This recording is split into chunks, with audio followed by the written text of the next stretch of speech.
So I wanted to have a little bit of fun conversation. This actually, again, was the Kassan brought it to our attention, but it was something that Gail Simone posed over on Twitter, and I think since we've got a writer on the show, it's a good opportunity.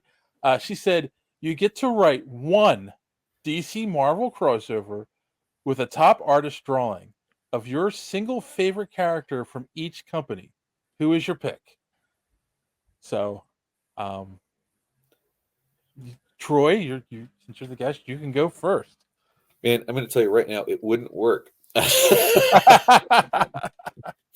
You get my historical favorite Marvel character is Cyclops, Okay. and then my historical favorite DC character would be the original longtime version of the Wally West Flash.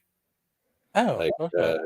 as in the whole uh, from the transition he made from sidekick to the Flash at Crisis on Infinite Earths, that subsequent series with everybody up to Wade taking over and taking it through terminal velocity and everything. That made Wally, kind of my favorite DC character. Is a sidekick that realized the promise of becoming the hero.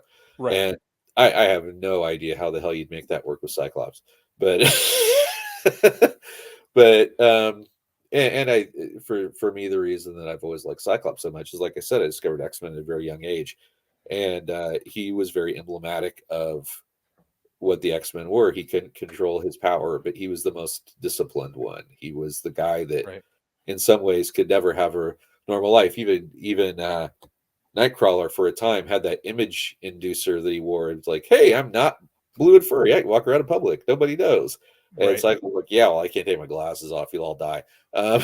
So it was, he had this thing that he made himself the peak of, strategy, etc. All the different things that he did, um, because he knew he's never going to be normal. And I think that that's one of the things that kind of appealed to me about him so much. Right. But I wouldn't know how to make those work So together. That said, I absolutely love the Legion of Superheroes. So I could probably find anybody from Marvel and make the Legion of Superheroes work. I was gonna say, so then challenge your writer brain, and what two characters you think would work together? I don't know. It's there's a whole lot of teen characters I think that could work Yeah. really well, just because they have the similar circumstances. I mean, Cyclops and Batman would be an interesting thing because they're all about the discipline and the holding people at Right. arm's length So emotionally and similar. all that. Yes.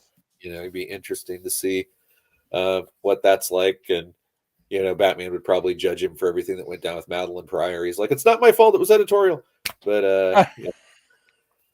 But that they're one of the things I mentioned the House of X series. There's the great scene in that where they're trying to destroy the Mother Mold satellite, and Charles and Magneto are talking about the risk that it's almost assured to be failure. And Cyclops is like, "Does it need to be destroyed?" They said yes. He's like, "Then it will be."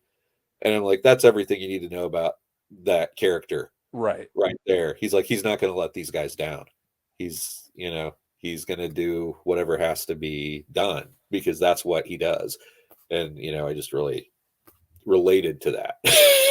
Just like, wow, it's especially I think that one of the things that's attractive to the characters that you form on, like I always love Batman. I love Batman when I was a little kid. There's certain things that appeal to you about Batman. I'm never gonna like hate Batman, but I think that some things you ebb and flow with what you are most connected Right. to. You know, so and I've always, I don't know why. It's funny because there's a lot of people in my age group or younger. Spider-Man is their all-time favorite. I love Spider-Man, but I was never the biggest follower of Spider-Man. Yeah. Watched him in cartoons, watched him on TV, watched him in movies, but I was never the biggest follower in the comic for whatever reason. I don't know. It's Yeah. maybe Oh. because even when I started, he had 4 books. Well, yeah, that's true. I think he had. Well, He had 3. I'm pretty sure it was like Amazing, Peter Parker, the Spectacular Spider-Man, and then he had Web and of Web Spider. of. Yeah, Web of launched right around when I started reading too. Yeah. My first and team up. My first individual issue of Spider-Man was Spectacular Spider-Man. Peter Parker, the Spectacular Spider-Man, that introduced Razorback, Yes. the truck driving Yep. Arkansas mutant hero. That was my very first Spider-Man comic off the rack. That was a fun time for villains. Yeah, All yeah, right. yeah. So yeah, I think I could do anybody with the Legion. What's also funny is there was a period of time because Matt Brady and I had done the Batman 80-page giant and other stuff. There's a lot of pitches we made for different ideas at DC, and some of them were crazy. Some of them were team up ideas or team ideas, but it's funny because there are a couple of characters that we talked about using that the people have actually done stuff with that reinvigorated them. The funniest one is Kite Man. Hell yeah. Wow. The boost that Kite Man got, yeah, hell yeah, got from the Batman run and the Harley Quinn cartoon, and people know who Kite Man is now.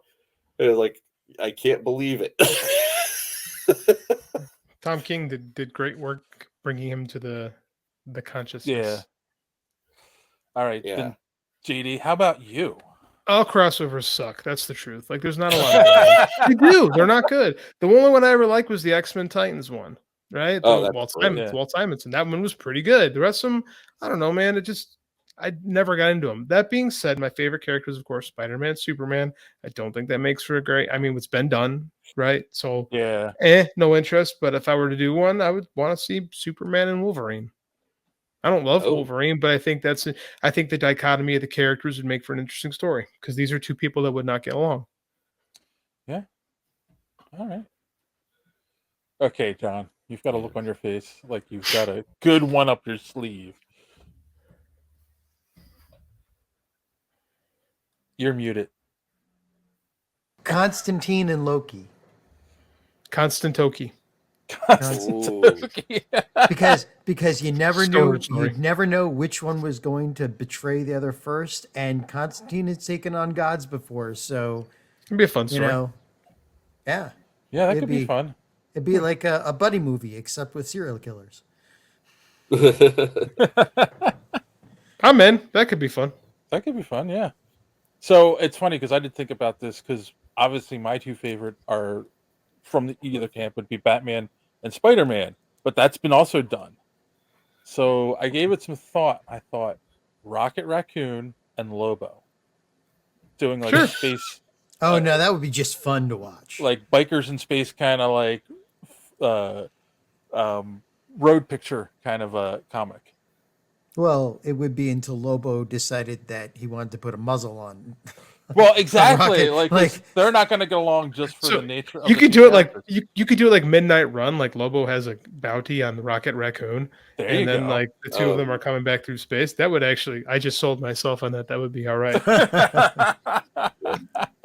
See? I knew it was a good idea. So thanks for watching this clip from the Superhero Speak podcast. And don't forget to watch us live every Sunday night right here on this channel. While you're here, hit the subscribe button and click the bell for notifications so you won't miss out on any of our great upcoming content. Speaking of content, don't forget to check out our website, superheroespeak.com, where you can find the podcast, links to our social media, merch, comic reviews, and so much more. That's superheroespeak.com. Thanks for watching, and don't let your cape be caught in the door. See you next time.